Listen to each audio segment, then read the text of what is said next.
Welcome to Federal Tech Talk with John Gilroy, managing partner at the Oakmont Group on Federal News Radio, part of the Federal News Network. Every week, John speaks with public and private sector IT experts about some of the IT trends and challenges facing agencies and industry. Now your host, John Gilroy.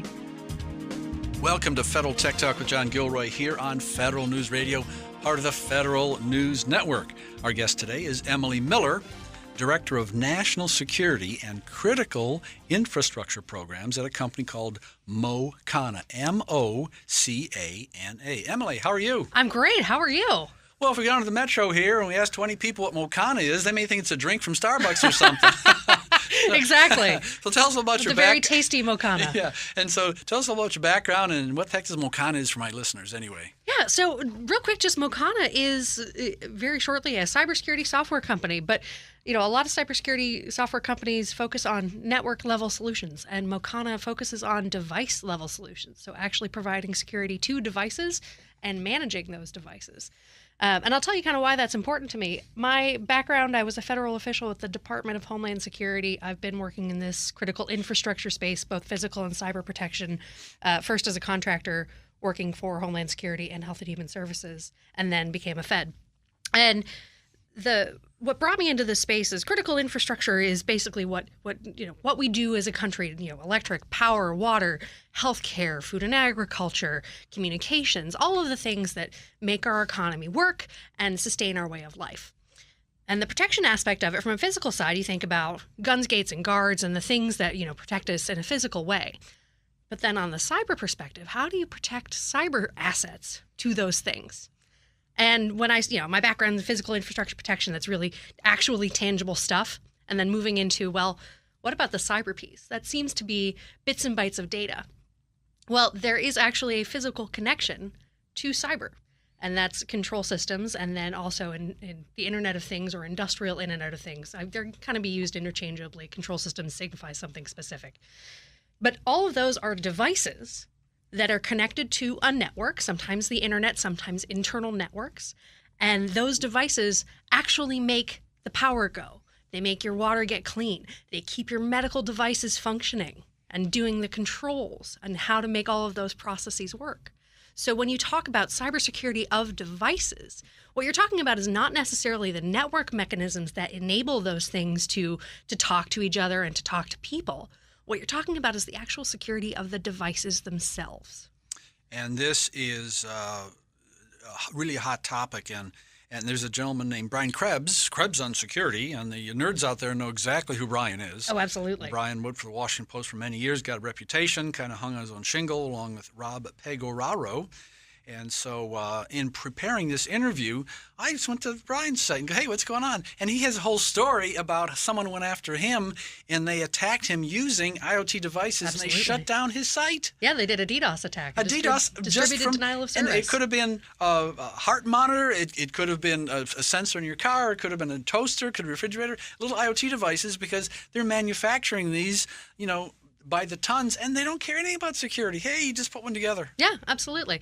And, that's the inherent problem is these devices are not being developed securely. And by these devices, we're talking about, it's a really broad set of things. We define it, Mocana, and also using some industry language, as anything that has a computational capacity. So is it a device that has some sort of ability to do stuff and an ability to connect to a network? And that doesn't necessarily mean the internet. It doesn't mean it has to be connected all the time. It means it has the ability to connect to a network. So that's a whole lot of stuff. That could be a fridge. Mocana's really not concerned about fridges, but that is an Internet of Things device. It could be something called a programmable logic controller, which is part of an actual industrial control systems apparatus. So it's a suite of things that help control industrial processes. It could be printers. It could be light switches. It could be monitoring sensors that you may be using to tell you what's going on in a process. It's all sorts of devices, and how we think about those is all of those things are starting to connect somewhere. They may be connected to other devices.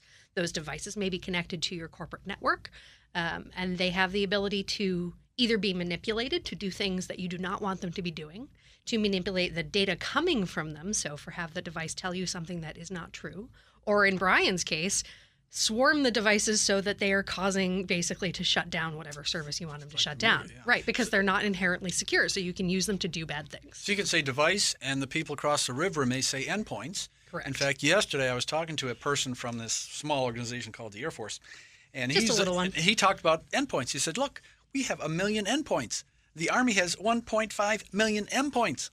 And I said, this could be sensors on an aircraft. It could be sensors floating in the ocean. So many different endpoints that have to be managed. All of a sudden, instead of worrying about 7 walls at your data center, no, we worry about a sensor in the middle of Wyoming for an aircraft that can be compromised. I mean, it's just they're going to go for the most vulnerable point, aren't they? Absolutely. And, when we talk about thinking about how you actually understand this landscape, in the enterprise IT environment, an endpoint means something very specific and often usually means, a laptop or something to that effect. When you're talking about a way that I might use an endpoint, or you may hear Mocana use endpoints, again, we're talking about those devices that have some sort of computational capacity and may be able to connect to a network. And that is a whole host of things. When you're thinking about military, you're talking about sensors, you're talking about actually the entire weapon apparatus. So if it rolls, flies, or floats, all of those things have quote unquote devices on them that may be able to connect to a network. All of those things, depending on the attack path, may be able to be manipulated. And yes, sometimes it's really difficult to do so. So people rely on security through obscurity because, gosh, there's a lot of them. But that's the whole point, is people are going looking for a whole lot of them. Yeah. And they're looking for the sensitive stuff. And they're looking for ways to get to the sensitive stuff, which may not be a sensitive thing. I've done shows with people talking about facial recognition and identity management and encryption and all kinds of different topics, but usually it focuses on hashtag data security. Right. Well, that's the focus. I mean, why do you worry about identification? Hashtag security. Why do you worry about encryption? Hashtag security. Why do you worry about zero trust? Hashtag security. However, a small device that's compromised can impact the type of data that you have, and that can impact the decision that's made that can impact lives. Absolutely. And there are two things that I'm really concerned about when we're talking about the security of devices themselves. And just to backtrack, there are a lot of real-world examples and a lot of really good reasons to protect the network and to be concerned about the theft of data. So network level protections, when you're talking about operational technologies, you'll see a lot of people talk about, well, we got to defend, we got to do some threat hunting, we have to do analytics on the network. Okay, so why are they trying to use the network? For what purpose? They're using the network to get to a device that does a thing or has data that they want. So the doing of the thing, does it control a critical process? Is it a safety system that tells the operators that everything is fine or shuts down a plant in a safe way? Is it a monitoring device that has data that's going to another device that's then going to the cloud that a human or a machine is then going to make critical decisions on? This is not necessarily a theft of data problem, although that is a problem set that we need to be concerned about. What I am concerned about are the things that impact lives, that have a real ability from the actual creation of the process or the creation of the data that you're using to monitor or control processes, and this can be industrial all the way to a physical process in a medical device or something of that nature. That's what we're really concerned about. And that is a blind spot, I think, in how we talk about cybersecurity. Speaking of individuals at a large organizations, I was speaking to an individual at a large organization yesterday, and he said, well, we get geographic information from satellites, and we get geographic information from sensors in different parts of the world. And he said, I would rather not have the data than have bad data. He says, my concern is that someone gives me data and it's compromised. Mm-hmm. It's like they can steal the data, they can compromise. He said, I'd rather not. We'll do workarounds. We'll look out the window and figure it out from the stars. But the compromised data, especially with IoT, can affect so many lives. Absolutely. And, when you think about, well, how do you protect it in an enterprise environment? There's things that you can do. You can associate identity. You can have the devices authenticate. But when we're talking about particularly something like satellites, low bandwidth, there's not a lot of capability for, all the sorts of encryption and things like that you might be able to put on the large enterprise type level server class machines. And also low bandwidth of transport, low computational processing power. And you want to have all of that computational processing power focused on delivery of the mission. So how do you then apply these concepts like identity and encryption and authentication to a low processing power, low scale, low bandwidth, highly scalable in terms of lots of the things. Satellites, there can be lots, or there can be a few of them, but the application across all sorts of IoT. And anyways, you have to think about, how do you do that? Let's take a little break. We'll go from satellites to security after the break. You are listening to Federal Tech Talk with John Gilroy here on Federal News Radio, part of the Federal News Network. Today we're speaking with Emily Miller, Director of National Security and Critical Infrastructure Programs at Mocana. Welcome back to Federal Tech Talk with John Gilroy here on Federal News Radio, part of the Federal News Network. Our guest today is Emily Miller, Director of National Security and Critical Infrastructure Programs at Mocana, Mocana. That's at Mocana on Twitter. So tell us about Mocana and how they started getting into this game with IoT security. I mean, it was a natural progression, or what happened? Yeah, so Mocana started in the early 2000s, I believe 2002, and we were pretty much focusing on doing lightweight crypto, so crypto libraries, and secure transport, so data in transit, not just data in rest. And thinking about, how do you do that for the intelligence agencies kind of approached us and said there is a challenge that we have on devices that are really small, really lightweight, but need to be extraordinarily secure. How do you do that? So we provided crypto library solutions and secure transport at the most critical and lightest weight devices. So we really started doing, the gold standard of crypto. We are Suite B certified, which is one of the highest levels of cryptography that the government will certify. We're also compliant to FIPS. So there's a lot of really good stuff there. But, you do that in the early 2000s, and that's some whiz-bang technology. And then the market caught up with us. And, you saw Mocana just, rethink about, well, what do we do with this technology? How do we use it in more than just, here is your crypto library and your SSL replacement, secure socket layer replacement? Well, what we decided to do in the 2015, 2016 timeframe is figure out, how do we use crypto to convey trust? How do we take that to say, how do you know a device is trustworthy? How do you know that that thing is good? How do you know that device hasn't been compromised? How do you know that device hasn't been compromised in manufacture? How do you know that device hasn't been compromised when it's been put into a processing in a plant, so any sort of IoT device in a plant or in its en situ? How do you know that it isn't compromised and it is the device it says it is? You do that something called X509 trust chaining, where you can actually build a trust chain, and essentially crypto provides the big math. You use math to prove things are true. Crypto is big math to prove a thing is true. We take measurements of the platform using that big math, and you say, here is your baseline. If anything in that, we're starting at chipset, so chipset all the way up through every single running element of the platform, and you take a measurement. And that top line measurement is your, cryptographically validated measurement of the platform. If anything in that stack changes, you're going to know. So I was about to buy a pressure washer. I noticed most of them are made in China, and I didn't buy any because, so there's something called supply chain here. Yes. And so in the Air Force, they bring in large jets for D-check, D-maintenance, and they put millions of dollars in that, and they have replacement parts. And so I would think that one would have to be very careful about replacement parts like sensors in aircraft, because they may be compromised, and this is where you fit in. Is that where you fit in? We fit in there. And we also fit in throughout the entire life cycle of the device. So we also have a management platform that, so now you have the device is secure. That's great. How do you actually talk to that device? How do you do secure updates so that we know that nobody has corrupted the firmware? There was in 2012, a piece of malware called HVAC, which was a corrupted firmware update, which injected command and control capabilities via a trusted, they had made a watering hole on the trusted firmware update site where the manufacturers went down and, you downloaded the firmware, and it was actually corrupted. That was in 2012.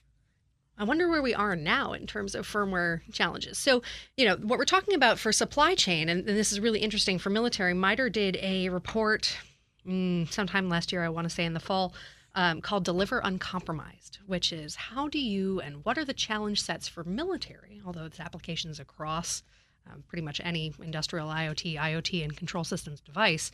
How do you make sure that the supply chain has not been corrupted by bad actors?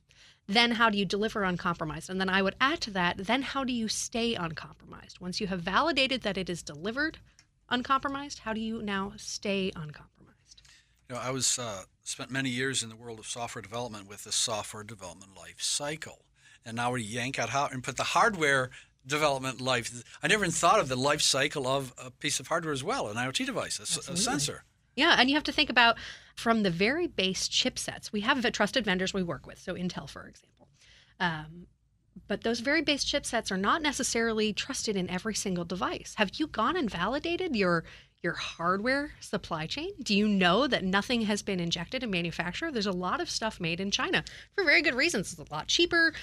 They have excellent quality of workmanship in a lot of things, but they are also very interested in a lot of our intellectual property and data theft. And, pick your bad actor and what they could potentially be doing. That's a really difficult thing for us to validate at this time. Has your chipset been compromised? Good Lord, we're down to the hardware, not just the software.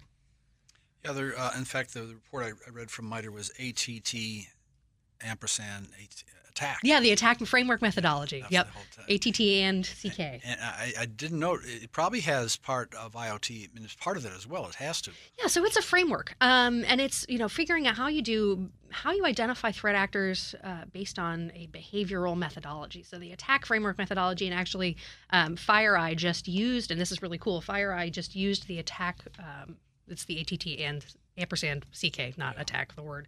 They use the MITRE's attack methodology to identify the bad actor that was behind the, I don't know if you guys have heard about the Triconics controller attack that happened. Everyone knows about Triconics. Okay, good. So we got the Triconics thing. So anyways, FireEye used the attack methodology to do basically behavioral analytics on the threat actor to say, these are the attributes of this threat actor, and we have high confidence based on this methodology that this is the same one that had the traces. Or that did traces, not had the traces, and that's really interesting. But okay, great. Now, what do you, as an owner-operator or a manufacturer, do with that information? Great, they've been found. Okay, you have more evidence that bad actors are actually doing the bad thing. It's not just science fiction. Awesome. You should already know that, and you should believe that. Like, it's true, and this is more evidence that's true. And there's lots of reasons where people who are doing threat hunting, intelligence agencies federal government are going to want to know. But as know who's doing the thing. But as an owner-operator, as, Joe on the street who's got your entire IT apparatus, and gosh, you're now in charge of this OT thing as well, and you got to work with your operators, do you really care who the threat actor is? Or do you more care, you want to know what are they going after, and how do you protect it? And for most of us, we care about what are they going after, and how do we protect it? Sometimes that's, and we talk about crown jewels, sometimes that's intellectual property. A lot of times it's intellectual property. But that's also the process and the data that you're making decisions on. So the device that's doing the process, so we talk a lot about the electric power grid, that's what we're talking about. Somebody can actually manipulate the process to do something it's not supposed to do, or manipulate the data. So we're talking about sensors that may be telling you that, hey, this volatile chemical, which is only supposed to be at X, Y, and Z temperature, yep, it's at that X, Y, and Z temperature. What if the sensor was being manipulated, or what if the data was being manipulated and that was actually not true? And then on top of that, so that's what safety systems are for. They're supposed to be able to say, hey, that's actually wrong, and I'm going to put you down into a safe mode, and whatever the safety system's supposed to do, it might be able to take your facility under controlled maintenance operations, so you can go to manual mode. Triconics showed that you can actually manipulate the safety controllers. So now here we have the danger combination that makes me not sleep at night. Number one, we know that sensors have very little security, have no security on them. You don't know that the data coming from those sensors is true. Oftentimes that data may be going right to either a data hub if it's not a control process, if it's just a monitoring function. But then on top of that, if it is a control process and the data is being manipulated to tell you something is not true, now your safety instrumentation system, which is supposed to be able to stop that and take you into a safe condition, now can be manipulated. That is really, no kidding, bad stuff. So, Emily, we have 1 minute before we take a break. So I can see the people at Department of Energy be really interested in this.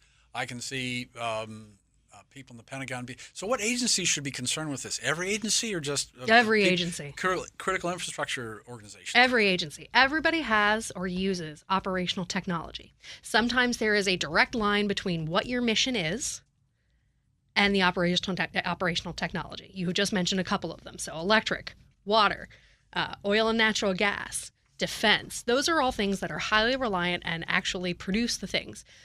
But there's also infrastructure where you will be using operational technology and maybe not know about it. Building automation systems, your HVAC. All of GSA. I mean, right. GSA. Everything. There are Wow. sensors all over the place. Thinking about, gosh, the FBI has a record system with robots. I'm not saying the word FBI. No, not me. I didn't say that word. Let's take a break, talk more about IoT and cybersecurity. You are listening to Federal Tech Talk with John Gilroy here on Federal News Radio, part of the Federal News Network. We are speaking with Emily Miller, Director of National Security and Critical Infrastructure Programs at Mocana.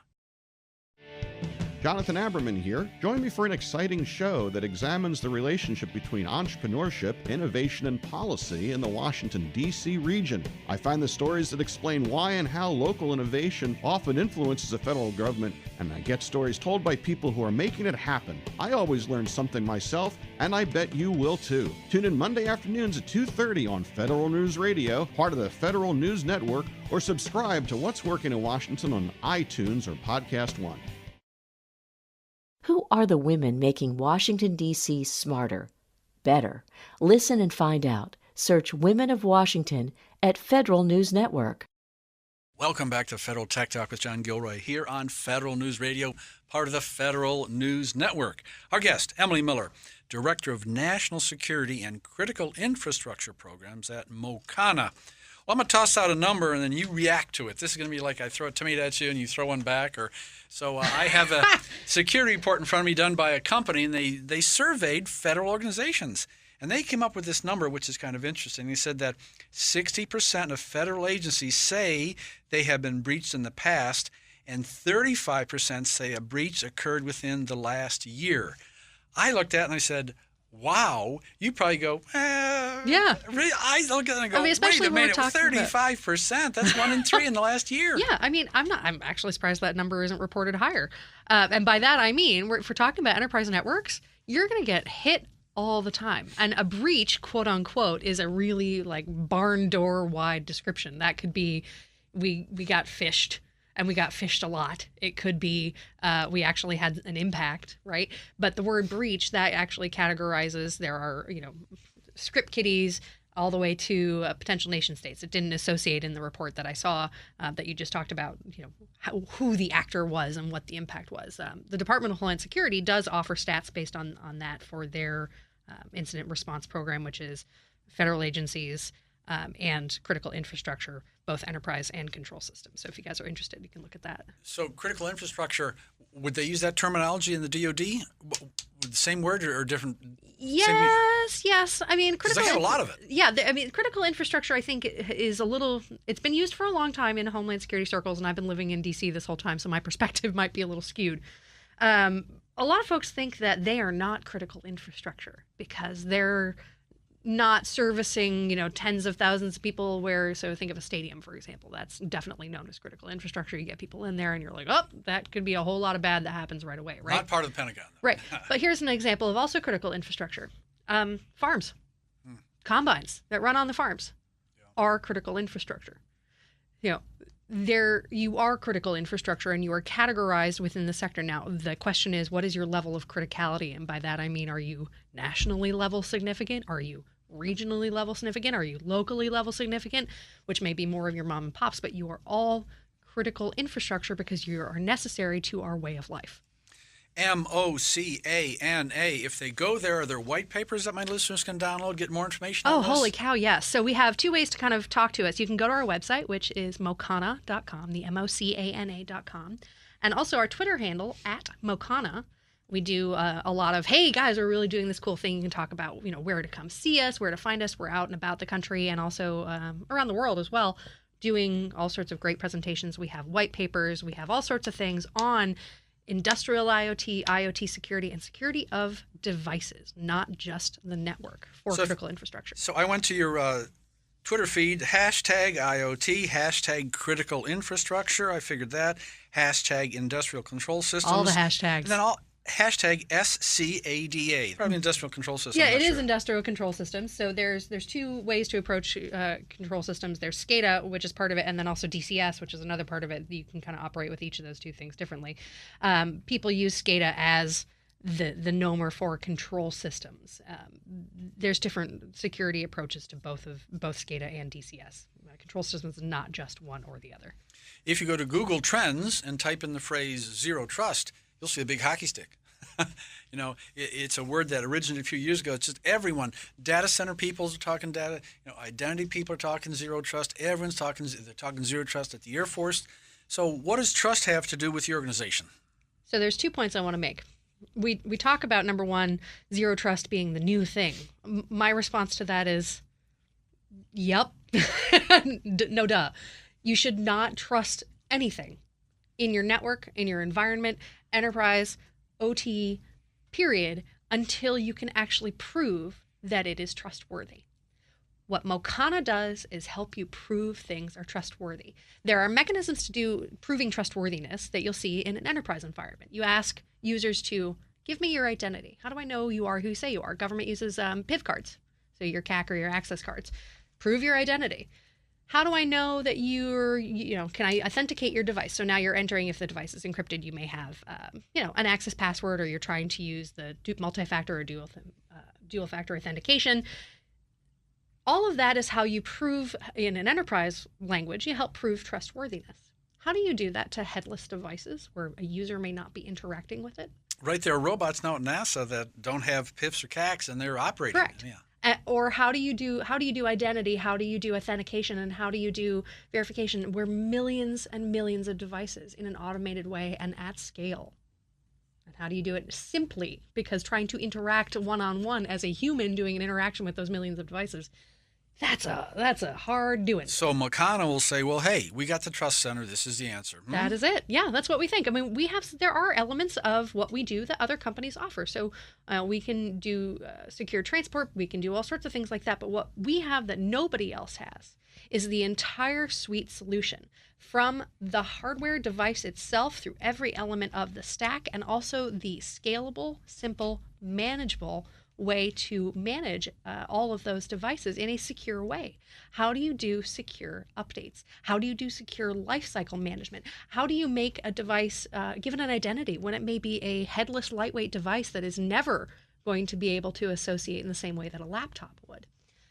We help you do all of that and do it in a way that's easy. A lot of what I hear from operators in the operational technology space is, these security guys come in and they want to do all this crazy stuff, and I don't want to do it. It impacts my process. It's going to screw things up. Don't touch it. Well, what if we can do it in a way that doesn't screw things up? What if we can do it in a way that kind of flips the model for security on its head, and instead of a network level approach, you're actually meeting the processors where they are, meeting operational technology where they are, to concern about the devices to make sure that the safety and security of those devices remain intact. Emily, I'm a lot older than you, and I think of 20 years ago technology, and when you read about IoT devices, they say, well, it's old technology. It's from 3 or 4 years ago. Nah. and 3 or 4 years ago, much of the new technology is based on the security platform from back then. And so the brand new stuff that is an IoT device sitting on your desk may have some older security technology built in. And so you're just asking for trouble. Well, you're talking about what we call legacy or brownfield systems, and 3 to 4 years is still new. There are things that we are connecting to networks and internet, and I will use that separately because you don't necessarily have to have an internet connection. You can have things connected to each other, creating a network. Anyways, all of that meaning you can have stuff that's been 30 years old plus that's now being connected and talking to things that are maybe now the 3 to 4 years old technology that you've been talking about. How on God's green earth do you protect those? Yeah. The universe of new is wide open, but then you also have things that you are going to expect to use for another 30 years, or that may be end of life already. So think about Windows 7, Windows XP, all of that's been end of life and still going to be used. I know it's just incredible what's out there, and I once had Vince Cerf sit in that chair.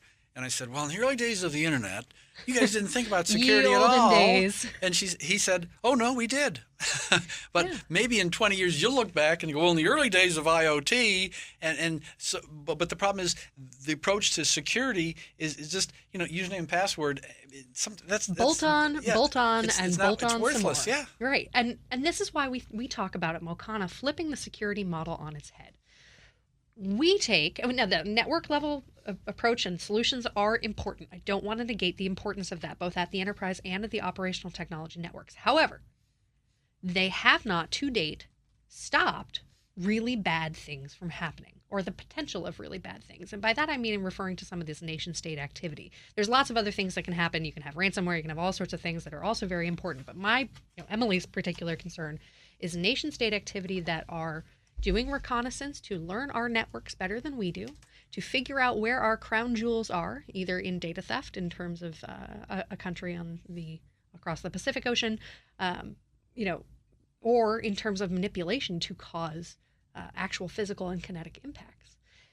So I love that military term, kinetic impact. I know what that means. Yes. Bad things. That's a bad thing. I try to talk very simply. We're talking all host of bad things. Think the bads. A bomb. Yeah, all of the things. Bombs, things exploding, but also more subtle. I mean, think about, you hear a lot about the electric grid, and I hate to use it again, but I'm going to, because you can have manipulation. You can have things like rolling brownouts.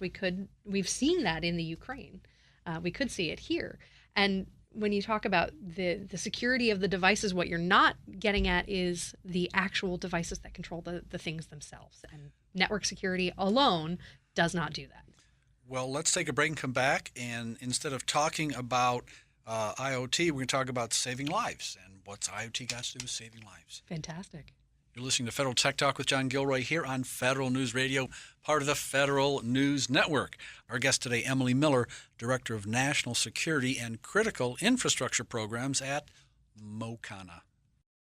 It may be too late to prevent climate change by simply reducing carbon dioxide emissions, so we may have to grab it from the air. Carbon dioxide can be chemically captured from air, but problem is, lots of heat energy and thus more carbon emissions has been needed to release it for long-term storage deep underground. But in new research, we already demonstrated with the current result that we can release the CO2 at temperatures about 10 times lower than current technologies. Just about the boiling point of water, says Radu Kostelsian, a scientist at Oak Ridge National Lab. Reducing the CO2 from the chemical sorbents that snatch it is critical. There's not enough sorbent in the world to capture the billions of tons of CO2 that are required to make an impact on climate. So without recycling your sorbent, you run out of it pretty quickly. Kostelsian says the sorbents they've engineered are environmentally friendly and CO2 could be blown toward them by systems of fans scattered throughout the world. With the National Academy of Engineering, Randy Atkins, Federal News Radio, part of the Federal News Network. Welcome back to Federal Tech Talk with John Gilroy here on Federal News Radio, part of the Federal News Network. We have Emily Miller, Director of National Security and Critical Infrastructure Programs, Mocana. I always like to talk about the metro being downstairs. If I went down the metro and just sat next to someone and said, I really am concerned about my critical infrastructure, how about you? They'd go to sleep. They would have no idea what you're talking critical about. Infrastructure, what kind of drugs are you on? Let's boil this down to human beings. Let's talk about human beings here in Washington, D.C., human beings in Chicago. So critical infrastructure, what does that mean to human beings? So I'll give you guys an example. And I started this, my background, I got my master's degree in international peace and conflict resolution with a focus in U.S. foreign policy. I knew nothing about nothing for critical infrastructure. But I did know that I wanted to make a difference and I wanted to save lives. What was your language, foreign language? I speak French and a terrible Italian and a teeny tiny infinitesimal bit of Spanish. So I'm a Romance language geek. But the point being on that is when I started working for Homeland Security as a contractor, I didn't know anything about this field. And I started learning about, what is critical infrastructure? Oh, it's the stuff that, makes things work and, supports our way of life. So it keeps the power on, the water going, keeps your water clean, flushes your poop, the whole thing. But still didn't really have the resonant impact because you're talking about big things. And most of our critical infrastructure in the United States, and this is why I said earlier, people don't think that they're critical infrastructure, it's not necessarily the big things. So I'll give you a really concrete example that for me is what really opened my eyes. It's probably 2007, 2008. I've been working this for about 2 to 3 years at that point. And I had somebody call me up in a facility, and I will try to make this as neutral as possible just because I don't want to out anybody. In a facility, there had been an ice storm in the South. And, the South gets shut down with ice storms. And she called me up, but it was, 24 hours. There were some power outages, no problem, whatever. And she said, Emily, dodged a bullet in that one. I was like, well, what do you mean? It was just, power goes out all the time. What's the big deal? Deal? And it was a device manufacturer facility. And she said, well, we were nearly 24 hours, and another 24 hours, we would not be able to supply this critical device. It was in the healthcare industry, critical device to hospitals. And I said, well, okay, well, what does that mean? She's like, well, let me tell you. We are the only, because of regulatory challenges, we're the only device manufacturer that can ship east of this particular device. I mean, we're talking like a really teeny component that no one would think of. It wasn't on any of DHS's critical lists, nothing. We're the only ones that can ship west of, or east of the Mississippi. So you would have to have regulatory relief in order to get this particular device shipped from West Mississippi over to the east. Number two, it's such a tiny component device, you don't keep stockpiles of it. So it is just-in-time delivery. The facility was shut down for just-in-time delivery of a critical component piece that nobody thinks of, was on zero lists, and hospitals don't keep stocked. Okay. She's like, well, and this critical thing means that no one would have been able to use this particular piece, and this one, giant piece of equipment that this is part of, that is used by every single hospital, would not have been able to have been supplied, and they would have run out of this. I went, wow, hang on a minute. Humans die, yeah. Right. This is a real impact. So what do you start doing? And I'm sure you can resolve some of that. But here's the thing. And this is where I made the transition from, we're talking about a physical impact and ice storm, right? Think about that from a cybersecurity perspective. I've been talking about devices and process and manufacturing processes and things that make stuff happen and make things work. What if that, instead of being an ice storm, had been a cyber impact? Either ransomware or somebody actually intentionally manipulating devices, or doing a denial of service attack, or actually going into the devices to corrupt the process itself, the production of that particular component piece. What then? That is, for me, what made this, really brought this home, is we're talking about real lives, real people. And you talk a lot about that in terms of energy, but there are, electric, there's power outages all the time. People think about, oh, well, you could have a volatile chemical explosion or spill. Absolutely, yes, you could. But there's a lot of dependencies in other critical infrastructures, the cascading consequences that we don't necessarily think about immediately. So healthcare for me is a huge passion, thinking about what happens. You saw it in Hurricane Maria down in Puerto Rico. What happens when the power goes out for a sustained period of time? Either backup, but the diesel runs out. Right. Really bad things start to happen. What happens if you don't move fuel to the right locations? Now, these are all cascading consequences that a cyber event could initiate. That could be the title of your book, by the way. Cascading consequences. Cascading consequences. One small device got compromised, and right. then for want of a nail, lost a horse, right? Yeah, exactly. But this is really what we're talking about. And, and certainly not everything is going to have a national level impact. But even think about Hurricane Katrina. Hurricane Katrina did not have a national level impact. It certainly did on our psyche, but it was a regional event. Most of what we deal with on a day-to-day basis is locally important and state level important. Certainly there are national level assets that will raise to national level significance, and there are national impacts that can have. But tell me, John, what's one life worth to you? What's 10 lives worth to you? Is it okay? I mean, we talk about a cyber Pearl Harbor, but is it okay to have one loss of life because of a cyber incident? What's our tolerance? When are we going to actually start making change? Do we need to have 1,000 people die from a cyber incident? Even if it's not an explosion, if it's a cascading incident? To me, one life is unacceptable. But I think when people, are evaluating I keep thinking of data centers, and they have 2 fences, and they have a security guard, and they have a fingerprint and an eye scan, and they have 2 dogs, and guess what? Maybe the stuff's already inside. Yeah. Maybe the server has got a compromised IoT device in there, and you have 42 guards. They don't know it. If you have great network level security, you can be the best of the best if you've got physical access. Think about substations, right? You're concerned about physical security of substations. Somebody entered one of those with a USB, or if they don't have a USB, some other sort of connectivity you can have physical access to. What can you do? Your network level defenses wouldn't do diddly squat for that, especially if they were working, either an insider or somebody who is making a physical attack using a cyber means.